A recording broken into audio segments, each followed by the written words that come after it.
হতো, আজ তা সাধারণ মানুষের ক্ষোভের জোয়ারে খড়কুটোর মতো কাঁপছে। ইন্টারনেট ব্ল্যাকআউট কিংবা বুলেটের গর্জন কোনো কিছুই দমাতে পারছে না এই গণবিস্ফোরণকে। 4 দশকের লৌহ কঠিন শাসন কি তবে এবার ধুলোয় মিশে যাচ্ছে? ইরানি মুদ্রার ভয়াবহ অবমূল্যায়নের প্রতিবাদে শুরু হওয়া এই বিক্ষোভ টানা 12 দিন ধরে চলছে, যা দেশটির 31টি প্রদেশের শতাধিক শহর ও জনপদে ছড়িয়ে পড়েছে। 8 জানুয়ারি রাতে চলমান এ বিক্ষোভ তীব্র আকার ধারণ করে। রাজধানী তেহরান সহ বিভিন্ন জায়গায় জড়ো হন হাজার হাজার মানুষ। বিক্ষোভকারীরা পুলিশের মোটরসাইকেল, রাষ্ট্রীয় টিভি সংশ্লিষ্ট ভবন, গভর্নর অফিস ও সুপ্রিম লিডার আয়াতুল্লাহ আলী খামিনির ছবিতে আগুন ধরিয়ে দেন। এ সময় তারা সরকারের বিরুদ্ধে বিভিন্ন স্লোগান দেন। 9 জানুয়ারি এক প্রতিবেদনে এসব তথ্য জানিয়েছে ব্রিটিশ সংবাদ মাধ্যম বিবিসি। এদিকে ফার্স প্রদেশে ভেঙে ফেলা হয়েছে ইসলামিক বিপ্লবী গার্ডের কুদস ফোর্সের সাবেক প্রধান কাশেম সোলাইমানির ভাস্কর্য।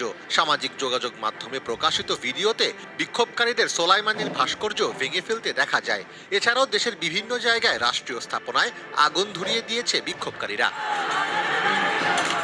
বৃহস্পতিবার রাতের পর দেশ জুড়ে ইন্টারনেট সংযোগ বিচ্ছিন্ন হয়ে যায় বলে জানিয়েছে ইন্টারনেট পর্যবেক্ষণ সংস্থা নেটব্লকস। অনেক জায়গায় মোবাইল ফোনের নেটওয়ার্কও পাওয়া যাচ্ছে না। গত 12 দিনের এ বিক্ষোভে এখন পর্যন্ত অন্তত 42 জনের মৃত্যু হয়েছে। গ্রেফতার হয়েছেন 2000-এরও বেশি বিক্ষোভকারী। এসবের মধ্যেই মার্কিন প্রেসিডেন্ট ডোনাল্ড ট্রাম্প হুমকি দিয়েছেন, ইরান সরকার যদি বিক্ষোভকারীদের হত্যা করে তাহলে যুক্তরাষ্ট্র সরাসরি হস্তক্ষেপ এবং শক্তিশালী হামলা চালাবে। চলমান পরিস্থিতি বিবেচনায় যুক্তরাষ্ট্রের সাথে আলোচনায় বসার ব্যাপারে আগ্রহ প্রকাশ করেছে ইরান। লেবাননের হারিরি বিমানবন্দরে সাংবাদিকদের প্রশ্নের জবাবে ইরানের পররাষ্ট্রমন্ত্রী আব্বাস আরাকচি বলেন, তেহরান পারস্পরিক শ্রদ্ধা ও স্বার্থের ভিত্তিতে ওয়াশিংটনের সাথে আলোচনা করতে প্রস্তুত।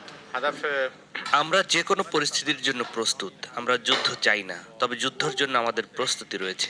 একই সাথে আমরা যুক্তরাষ্ট্রের সাথে আলোচনার জন্য প্রস্তুত, তবে সে আলোচনা হতে হবে পারস্পরিক স্বার্থ এবং শ্রদ্ধার ভিত্তিতে।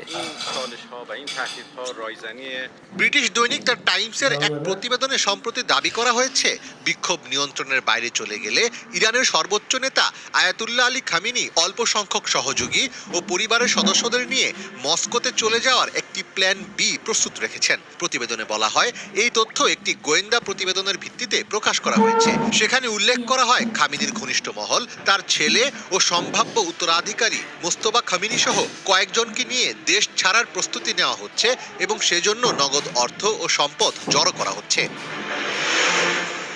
ব্রিটিশ পার্লামেন্টে বক্তব্য দিতে গিয়ে কনজারভেটিভ দলীয় এমপি টম টুগেনহাট দাবি করেছেন, সম্প্রতি রাশিয়ার কার্গো বিমান তেহরানে অবতরণ করেছে এবং ইরান থেকে বিপুল পরিমাণ সেনা সরিয়ে নেওয়া হচ্ছে।